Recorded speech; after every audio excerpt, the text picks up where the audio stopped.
Okay, folks, we're going to talk about David Guetta and his album review, the album Nothing But the Beat.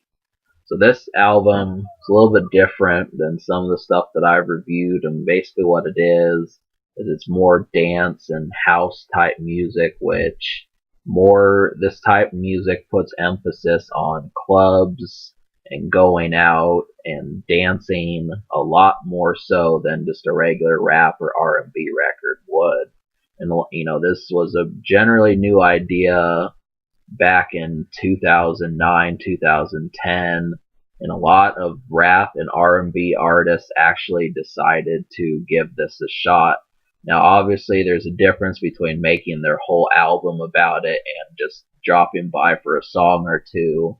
Most of them opted to let David Guetta construct this and then, get a hit song. And the thing about it was about 4, 5, 3 years ago, this was, all over the place in terms of radio. And he had several hits off this record. And I think if you pick this record up, you're going to have some that you may know. So, as to whether or not you can smoke to this, I think the answer is it's not so much smoking as much as going out and club hopping and that sort of thing. It's definitely got a party mindset. It's a little lighter in party, but it's still, this is definitely, a pretty decent party album. So I'd say like Lil Bad Girl, Crank It Up, Turn Me On, Where Them Girls At, possibly Nothing Really Matters, and I Can Only Imagine. So, there's quite a few. But the production, that's the thing about it. The production's kind of more spaced out, and I mean that not like as a gap, but spacey, like outer space type thing.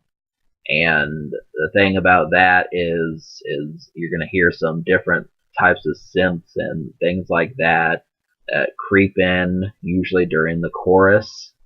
So that's something that you'll have to look forward to.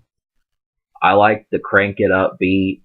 I like Titanium, and I also like Little Bad Girl and Turn Me On, and I Can Only Imagine. So the unheard songs, which are songs that you may not have heard but need to take a listen to. So out of 13 songs, I like 5 of them plus 3 almost songs. The almost songs are songs that I'm kind of on the fence about, that usually what winds up happening is I like them later. So I think, if that's the case for you, understand that music can grow on you and you may hate it now, but that doesn't mean you'll always hate it. So the 5 songs I liked are Turn Me On with Nicki Minaj, Without You with Usher, I Can Only Imagine with Chris Brown, Lil Wayne, Crank It Up, and Titanium.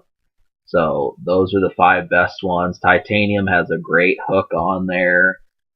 I Can Only Imagine has a really great beat, and you're going to like some of the stuff that goes on in that. Akon turns in a great song. Usher does as well. Nicki also does. She's on here twice. And she also is on one of the Almost songs that I was telling you about. So the 3 Almost songs are Where Them Girls At, Little Bad Girl, and Night of Your Life. So I'm almost certain I'll wind up liking Night of Your Life later, but it was a different type of feel for me, and it's not something I'm really used to that much. I really like kind of swamped and really dark, eerie, mysterious type songs, but that one you may like. Little Bad Girl is another one, but I don't know. I mean, it just feels like, to what I've been listening to, I feel like a lot of this is like, PG material compared to some of the stuff that's really that I've been featured on my channel. It's still great music, but you can definitely crank things up way further. So that's just the thing. But the way that this album wins is that it wins in the department of being accessible and mainstream. So almost every person on here you're gonna know. You're gonna know Will I Am, Akon, Usher, Nicki Minaj, Ludacris, Tayo Cruz, Sia, Jessie J. I mean Jennifer Hudson. All these people on here are someone that you've heard somewhere down the road. So the combination of that, it's a real friendly and accessible album, and that wins. But just know that there can be a lot more brutal records. So I'm gonna give this album, as far as a score, I'm thinking I liked 5 out of 13 plus the 3 almost songs. So I'm gonna give this album a 5.5 out of 10.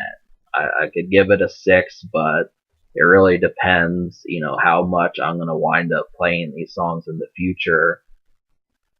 That's the big question, is just, if I decide to listen to them and I'm not wanting to, but 5.5, still good stuff to go. It's almost a 6 out of 10. So the future, David Guetta dropped an album in 2014, and the social score, I will give this album a 7.5 social base, because there's so much star power on here, and a lot of it, these guys don't slip, so know that. But can it be topped? I think the answer is yes. Just a little bit more raw feel to it would have done this record rather nice. So I'm kind of rating this just based on the energy of the record, but it's basically good to go as far as just radio ready and quality. This is that. It's really kind of lukewarm in terms of like rawness and that edgy feel that I'm used to with people like Yellow Wolf and Lil White and those cats. So just understand that, but subscribe for more fun. I give this album a 5.5 out of 10 and a 7.5 social. And the social score is how well it plays around others besides yourself. Groups.